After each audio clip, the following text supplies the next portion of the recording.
Guys, good morning. This is one of the routines. We usually have to come in here about once a week and do a deep cleaning. Welcome to Midnight's Tennessee Refuge. As you can see, the winter, hopefully this is the last time. We've had all the catios, all the boxes covered and stuff. It's getting a little warmer. I'm going to start cleaning up, taking all the covers off. We're going to remove the heater, the space heater for them so they can run around. Let's get to it. So this is the inside of their quarters. This is where they sleep. Unfortunately, some of them were not able to be let out. They don't know any better. They would run off. We have a coyote issue and stuff, so they get pinned up, but they do have a catio outside, so they can enjoy that. They can go outside in the sun. They have perches and everything. There is a litter box, actually. Go ahead and show you what it looks like from inside. They get to come in and out. They have a grassed out area.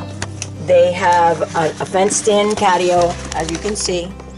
So there's no danger of any predator or them running away. I'm gonna start removing and fixing some of the boxes. We also took out a litter box that we have here in the corner. What we did is we took a kiddie pool and we filled it with litter because a lot of them don't want to go outside. They haven't figured that out yet. Stay tuned. I'm going to show you what it looks like when I'm all done.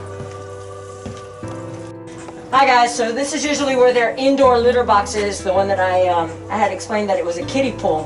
What we did is we emptied it out and we sanitized it today with some good cleaner so it will not stink anymore. So what we're also about to do, since the weather has gotten a little warmer and we are concerned with the smell of the urine so that it's not in here with them, we are installing today a fan. We will be cutting a fan that will be bringing all of the order outdoors. So watch and see what happens, the transformation.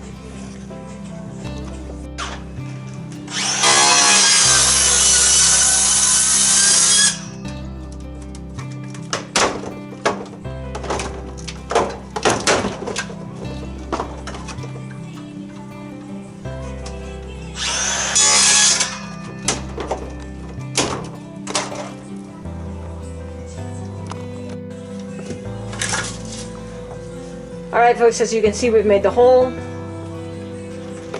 and my husband's putting the extractor. As we all know, the smell of urine can be very toxic for animals, for cats specifically.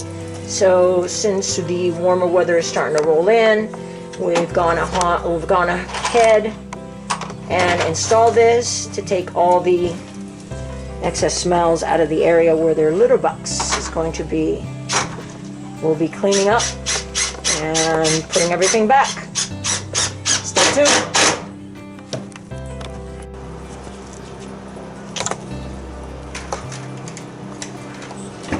Hey guys, once again, pool's going in. Pool went in, cleaned up the area. We're gonna get some litter in here now.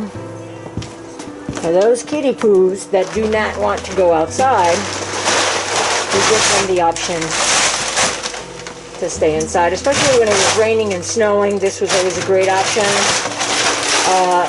Too cold to be out there. The new fan is installed, and fresh new litter for the baby.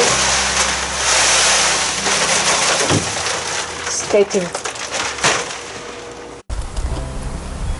Hi everyone, welcome to Midnight Tennessee Refuge. Come on in, I'm gonna show you my world.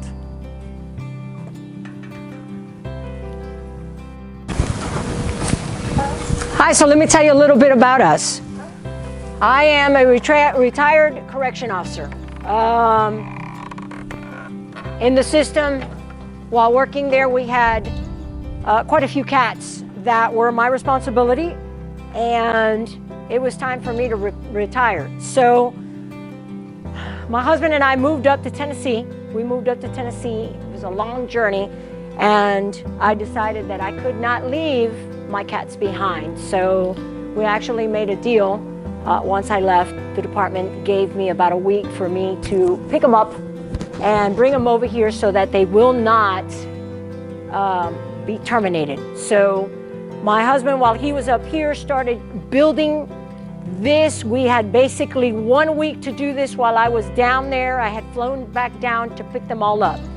With the help of Bill Sturgis and Home at Last Pest Rescue, that gentleman, props to you, made it all happen. He arranged all the transport of all of them. We were able to get up here. I went down for a week while my husband built all this for them. It is maybe not to the standards of a lot of people, but it's their way of being feral and continuing their outdoor life. Come on in and I'll show you around. So let's start. Feeding station. It's where I keep all the food. I keep it secure for any outdoor animals or anything, any kind of bugs.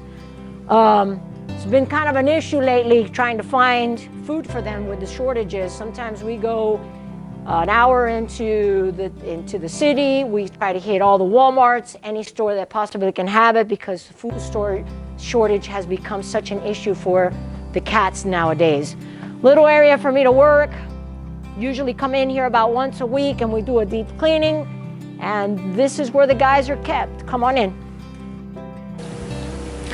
So we actually brought in about approximately 28 cats. They were actually from 2 facilities, one of them that had shut down and they were by themselves. The other one where I was that I left, they still had inmates and staff, but we knew we had to get them out quickly.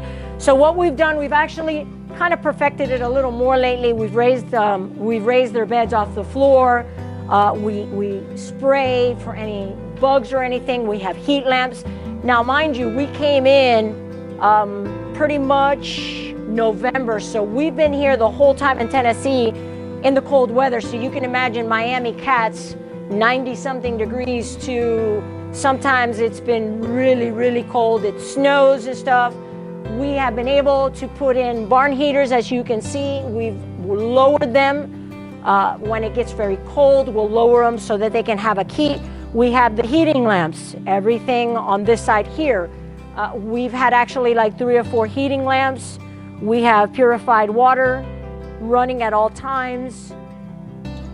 We have, for those that don't want to be laying next to each other, which a lot of times happens because they don't really know each other, we've created the totes covered with haze and with hay and blankets so that they all have their individual beds. In this area, we have created 2 slots, one in the front, one in the side, and I'll take you outside in a minute so that you can see that they have purchase and they can still live outside.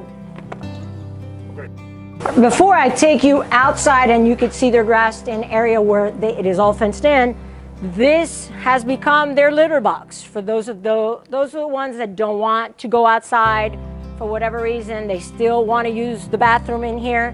What we recreated is a baby pool. And with litter, we come out here 2 or 3 times a day and we clean this. We also installed an extractor due to the fact that we are aware that the smell of urine is actually very toxic for this animal. So we created this to get any of the heavy smells and take it out. Now, if you look over here, you're gonna see a hole with a ramp. I'm gonna explain to you what that is in a minute. There is a shed. So I'm gonna talk to you why we did that for those that don't want to come out here. See you soon.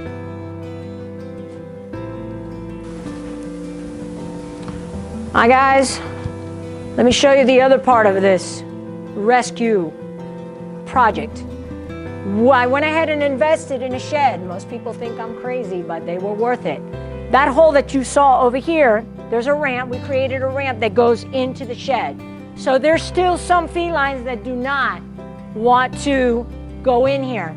Now please also notice that we have extinguishers, 3 or 4 extinguishers along the walls.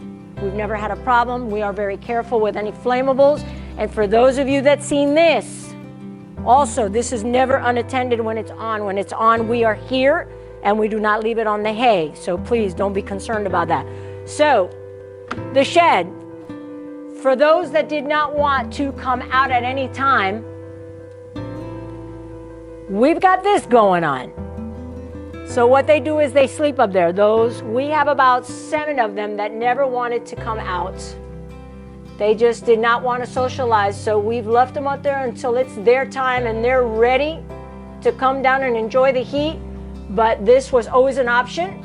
Here is the hole that we were talking about on the side where they come in and out.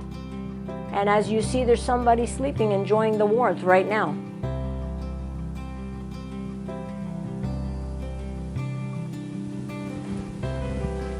And those are the ones that just do not want to come out. Okay guys, for also the area over here, since it's been cold, I've had a lot of animals, a lot of them come in here that belong out on the street to other people. So what they've done is they come here and they find rescue, and I feed everybody that comes in here. It doesn't matter whether they're mine or anybody else's, but they've been able to find warmth in the barn. I usually get like 3 or 4 a night that are not mine, and they're always welcome. Everybody's always welcome here. Thanks for watching. All right, I'm going to show you the outside.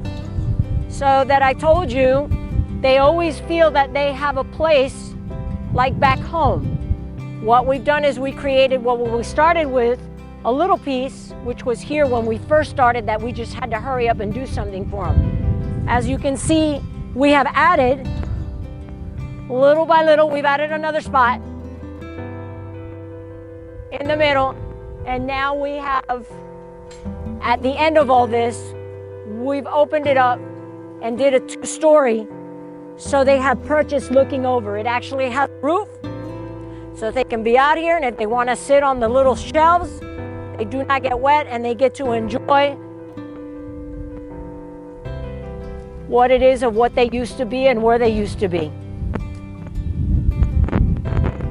They actually have a lot of fun out here, and they actually stay, as you can see, they're on top of the trees. They chillin'. It's very relaxing for them. I wanted them to feel as close to home as I could possibly do. Not bad for a couple of Miami people coming up to Tennessee not knowing what they were doing, but we were gonna make it happen. Thanks for watching.